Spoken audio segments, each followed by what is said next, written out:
Alright guys, welcome back everyone to Black Cuan. Terima kasih telah mengupdate berita kripto dari channel ini. Teman-teman, seperti yang kita ketahui bersama bahwa Ethereum ini benar-benar tertekan.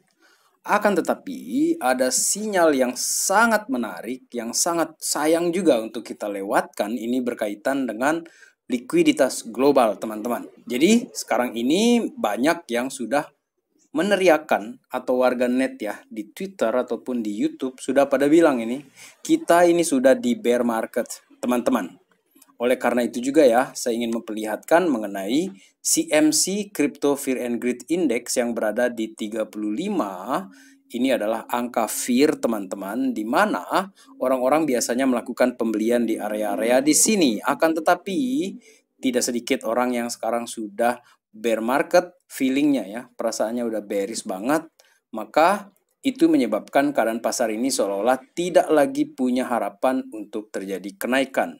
Dan untuk teman-teman yang sudah tahu polanya, saya yakin ya bahwa penurunan seperti ini merupakan momen yang tepat untuk melakukan DCA. Akan tetapi balik lagi itu ke rencana sahabat Black Cuan masing-masing.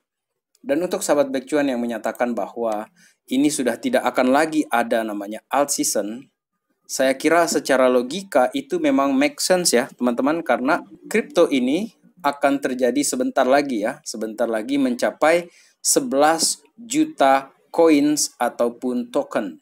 Dan untuk sekarang ini sudah di 10,99 juta koin berdasarkan coin market cap di sini teman-teman.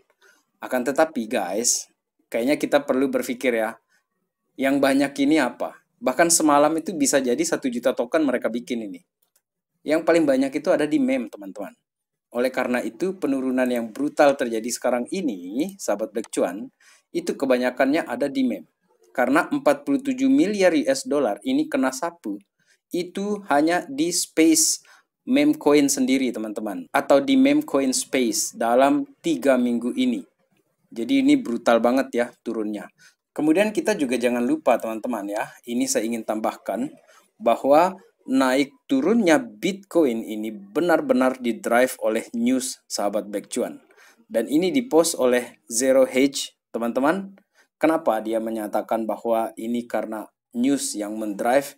Ya karena ada berita-berita Ukraina yang perang, kemudian ada Trump juga ini memicu pasar ini naik turun juga dari beritanya dia, terutama terkait dengan tarif segala macam, seperti itu teman-teman. Jadi sampai sekarang ini pun kita masih melihat pergerakan naik turunnya Bitcoin itu benar-benar didrive oleh news sahabat Black Cuan. Sampai akhirnya nanti para big money ini sudah mulai merasa cukup belanjanya, kayaknya news akan mulai di setel lagi nanti teman-teman. Selanjutnya mari kita bahas dulu sebentar di sini mengenai bull dan bear ini. Kadang-kadang gop oke banget katanya Isan Agas ya. Memang mentalitas orang-orang di sini kalau yang pro dengan bear ya pasti dia akan mengejek orang-orang yang bull. Begitu juga sebaliknya. Orang yang pro bull runs itu pasti akan mengejek para bears. Seperti itu teman-teman. Padahal kalau kita lihat ya, sekarang ini bukan masalah naik turunnya teman-teman. Akan tetapi kenyataan di lapangan ini yang tidak boleh kita sepelekan. Dalam hal long terms ya, sahabat Black Cuan. Kayak misalnya ini, kita bilang regulasi yang sudah semakin jelas sekarang ini.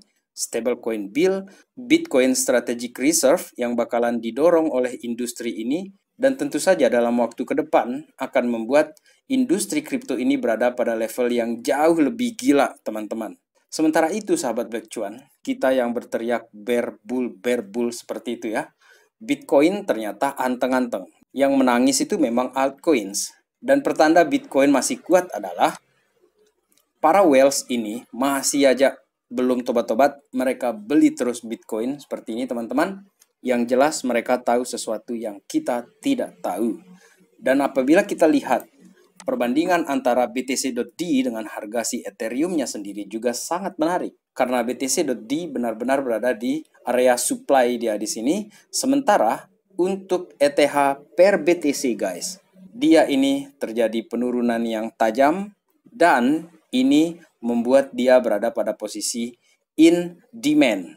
Adapun yang membuat dia terus turun teman-teman ke area demand si Ethereum ini, yang bahkan orang katakan udahlah ini stablecoin ini udah mau mati, nggak jelas, seperti itu teman-teman. Sesuatu yang terjadi di luar nalar adalah ternyata ATH untuk yang short Ethereum ini terjadi teman-teman. Makin dalam dia dibuat turunnya di sini. Orang-orang ini memang nge-short terus dia di sini untuk si Ethereum-nya, kayak dibikin frustasi gitu. Karena kalau Ethereum-nya turun, bayangkan altcoins lainnya itu jebloknya kayak gimana.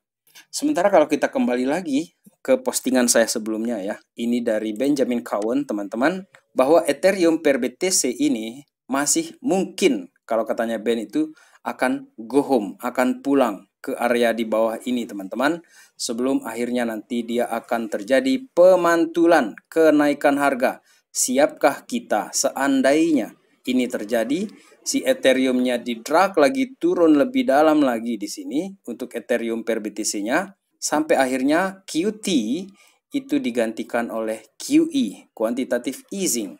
Sementara orang ketakutan tentang Ethereum yang akan jatuh semakin dalam, bahkan dia going home, seperti katanya Benjamin Cowen, guys, di sini ada BlackRock yang gila-gilaan membeli Ethereum. Dan apa yang dilakukan oleh BlackRock per tanggal 5 Februari kemarin merupakan pembelian terbesar keduanya terhadap si Ethereum.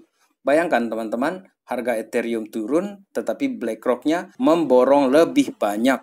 Jadi bayangkan teman-teman, ketika Ethereum turun, ini si BlackRock ini enggak tobat-tobat, dia beli lagi. Dan ini merupakan data yang dikumpulkan oleh kapten saham ini dari analisanya dia dengan sahabat terbaiknya ya, ChatGPT. Sampai sekarang ini BlackRock masih belum jual dan dia terus saja mengakumulasi sahabat Black Cuan. Lalu sekarang kita beralih ke likuiditas ya teman-teman, terutama dengan kaitannya likuiditas global. Dan pertanda pertamanya adalah datang dari data reverse repo facility dari The Fed di sini yang terjadi penurunan terus-menerus sahabat Black Cuan. Jadi untuk data reverse repo-nya The Fed di sini menarik ya untuk kita bicarakan di sini, karena uang yang ada di pasar, uang yang ada di institusi keuangan benar-benar terkuras sekarang ini. Artinya di market itu putaran uang itu sedikit sahabat Black Cuan. Dan kenapa dia sedikit? Ya karena operasi reverse repo ini. The Fed menarik uang ini dari pasaran atau dari perbankan, kemudian turunlah uang-uang ini gara-gara dia melakukan quantitative tightening tersebut. Dan nantinya ketika quantitative tightening itu mulai dilonggarkan, mulai kita beralih ke QE, quantitative easing teman-teman. Do you see it coming guys? Perhatikan gambar di sini teman-teman. Yang ini, warna kuning ini adalah untuk persentase perubahan dari global liquidity di sini. Memang ini secara global dihitung, tidak hanya The Fed saja yang berpengaruh di sini, karena semua negara pada saat ini pun ya teman-teman sedang bergerak untuk meningkatkan likuiditas di pasar mereka. Dan kita lihat dari data di sini bahwa di kuartal keempat tahun 2024 itu memang terjadi penurunan di sini, kita bisa perhatikan. Dan setelah ini teman-teman, pertandanya adalah ke depan ini, itu mereka akan mulai menyuntikkan dana lagi, uang lagi, ngeprint lah mereka lagi di sini, supaya kita nggak mati semua di sini teman-teman. Terutama bank yang sekarang ini udah mulai megap-megap napasnya itu. Dan kalau kita perhatikan, karena data tentang likuiditas global itu tidak datang hanya semalam itu bisa terjadi langsung disulap, BEM, begitu kan? Enggak. Teman-teman, menurut riwayat di sini, ini saya ambil langsung dari Angga Andinata, sahabat Black Cuan. Menurut dia di sini bahwa apabila meniru kejadian yang terjadi di tahun 2017 saja, maka likuiditas global ini baru akan muncul di pertengahan tahun, sekitar Mei atau Juni. Karena di tahun 2017, pasca halving waktu itu juga terjadi kenaikan yang tinggi, itu justru datangnya di pertengahan tahun. Sampai akhirnya di bulan Desember, itu puncak harga Bitcoin. Dan kali ini teman-teman, apabila kalian perhatikan, ini gambarannya, sudah ada sedikit kenaikan di sini. Nah, apakah kita akan melihat kenaikan yang tingginya itu di pertengahan tahun atau lebih cepat? Tulis jawaban kalian di kolom komentar. Baik itu yang pro bull market ataupun pro bear market, teman-teman.